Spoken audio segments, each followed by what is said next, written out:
Hey gang, Zippo.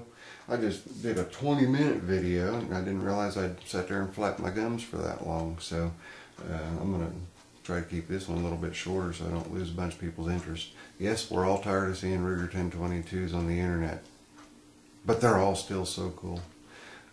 Ben, buddy, 23mrcowboys, your tactical, practical Ruger build is exactly what I would build if I was capable. When I was emailing you earlier, kind of hoof and mouth disease, I was talking about the guns that when these guys pull their Rugers out of the case, it looks like a Peacock just came out of the case. Those are the types that I'm talking about. But it is still real funny to go out to the range with my action and barrel and everything in my walnut stock and ask for fun little shooting competition and have these guys look at my rifle and say, "Sure, man, that's just a stock Ruger. What can you do?" And I'm keeping right up with them at 50, 75, and 100 yards on the targets with open sights. I do ask them to take their barrels off, or their scopes off, though, and run their open sights. The guys that have the bull barrels that don't have any sights on them, I let them go ahead and use their scopes. And it's a little harder. It's a lot harder for me to stay on target as well as they can with the scopes. But at any rate, those are the types that I'm talking about. The ones that as soon as they come out of the case, man, you're like, good Lord. You try to look out in the parking lot and guess which car's theirs. Is it the one that's got the 30-inch wheels and but anyway, we'll talk to you a little bit real quick about my setup. I'm getting long-winded again. About my setup here. It's standard Ruger 1022 carbine, 18.5-inch long barrel. I have fiber optic sights front and back that I've changed out from the old sights. You see there with just the brass tip and the white diamond. We're all familiar with those. They come on most of our original Rugers, and I'll show you those fiber sights here. You get a decent look at that. Well, I don't know how we're doing with the light. There, you see a little better there. And then even the back sight has a blowpipe in it. It's actually a horseshoe. It's kind of weird looking. That comes around, and it still lays down. So get me a nice scope on and get the scope down bend low, not have to worry about knocking into the rear sight. So there's my sights, and then besides my sights, my charging handle, my bolt release handle, charging handle.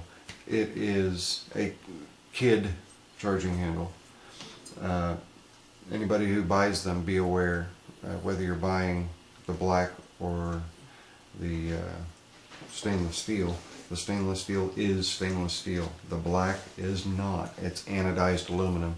So if you have a polished upper receiver and you're using this charging handle, you may have to do some minor modifications to it to get it to work right. What I finally had to do, I've got the 10% under, the 10% weaker spring from the kit in the charging handle, because my guide rod and my stock guide rod and charging handle, you notice that my spring comes off, and that comes off, there's a little piece missing.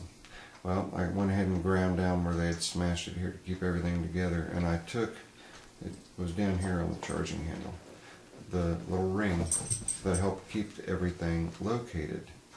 I took it off and put it on this charging handle, and then I reprofiled the top, just like you can see on this one how it's shiny. So I reprofiled it and polished it, and I've not had a problem with it since.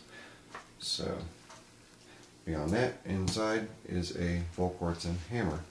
My buddy Alan out in Washington State, I sent my rifle out to him. He did that for me. Put a Volquartsen in, and with shims. This is the stock one. The only thing I've done to it, I did take it back out, and I put, I'll use the Volquartsen here. I put the Volquartsen on a flat surface along with a stone, and I ran it like this to get the profile from side to side completely even, so that when my bolt would come in contact with the hammer each time when it come back to cock it, it's a nice even contact mark where it was hitting exactly where it needed to hit on both sides, and I polished that surface out. After doing that, I took my bolt, I radiused the back of my bolt where the hammer meets with the bolt, polished all sides of the hammer. Oops, excuse me. There we go. You can see the light, the glint on it there. You can see there, I've got mirror polish on it. Buttery smooth. I mean buttery smooth. I've also got a Volquartsen bolt buffer back here. There's the old bolt buffer. And also the hammer spring. There's the original hammer spring. Hammer spring that's in there now is a Volquartsen. I've also got a Powered Custom Grandmaster magazine release. I like the kid design. I believe that's the one that's got the 3 different types in it, where you can, I think, take a screw out right here and pop just that part off and then put the stalker looking one in there, or take it out and it has, actually I believe has an old style, which was just that little button right there that you had to push in the old style. That's what I grew up with. But they come out very, very easy. As soon as you pull your trigger grip out, there's one pin. Push it down through so you don't go so far as to get your charging or your bolt lock out of the groove. Slide your old one out, slide your new one in, push the pin back through, you're done. Really easy. Trying to think what else I've done to told you about the hammer, what I did there. The hammer also has been shimmed on both sides. I also polished where the trigger rod goes into the hammer, where it cradles down inside there. I've polished that area inside the hammer, and also on the rod that the spring goes over. I've also polished all the edges of the rod as this spring rides up and down on the rod. It's hitting polished metal. I re-blued it. Since I've done that, I've not had any issues or any problems with it whatsoever. I've got about a 2.5 pound pull as a result of changing the hammer out. And I believe that pretty much is it, except for showing you guys, this is the original birch. I'm flipping stuff off all over everywhere. Oh, I caught both of them. I dropped both of them. Caught them. This is the original birch stock that came with the gun. It's a mousy brown color. Really, really yucky looking in my opinion.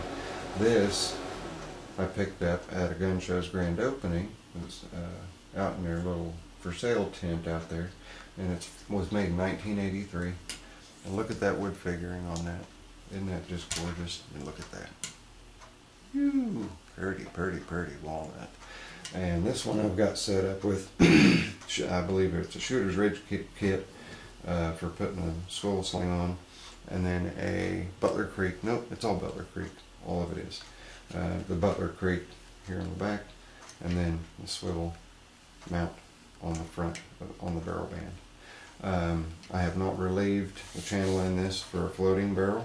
This stock has been glass bedded, so this one's going to stay as it is. This one I'm going to relieve the channel so that I'm sure that the barrel floats all the way down. And I'll also relieve the inside of the barrel band so that the barrel doesn't hit anything at all, but the receiver alone, so you don't get any barrel raise or lower or anything like that. Also, I reprofiled the sides on this all the way around. Just smoothed everything up, rounded everything out. Obviously, cut the stock off back here. I was going for a charger type of look, and you can see I cut off where the barrel band would have been, and there's a mark right here where the barrel band is touching now. It's just a little bit of aluminum on the barrel, so I only cut about a 1/2 inch back from where that barrel band was. So I've still got full length purchase on the forestock of the barrel, or of this, on the forestock of the stock. So anyway, Ben, I love your rifle. I'm jealous. I'd love to someday have a setup like that. I am going to take the old piece of birch that I whacked off of here and get a piece of stainless, and I'm going to bore a hole into the handle, put that stainless in, and make myself a collapsible gun stock with cheek rest out of the rest of the stock. It'll take a little while to get that done, but when I do, I'll be sure to show you guys. Not on my list of priorities, so it'll get done. Just a matter of when. But Ben, love your 1022. Bill, Mr. 45 Wonderful, Mr45Bullitt. It was good to hear from you on Ben's video. And this is Zippo. I've managed to keep it down to about 10 minutes. The one before this was 20. And I'm going to go ahead and say thanks y'all for watching. And mention one more thing. I just recently, this week, hit a milestone on my webpage. I would like to have comments on my videos, of course, but if you guys can drop by my webpage and give me a quick message, I would certainly appreciate it. I've hit a milestone. Not quite at 1,500 subs yet, but my channel just hit 1 million views. My videos have been watched over 1 million times. That's just staggering. Blows my mind. So if you guys stop by, throw me a quick little message on my home page, I'd really appreciate it, on my home channel. So that's it. This is Zippo.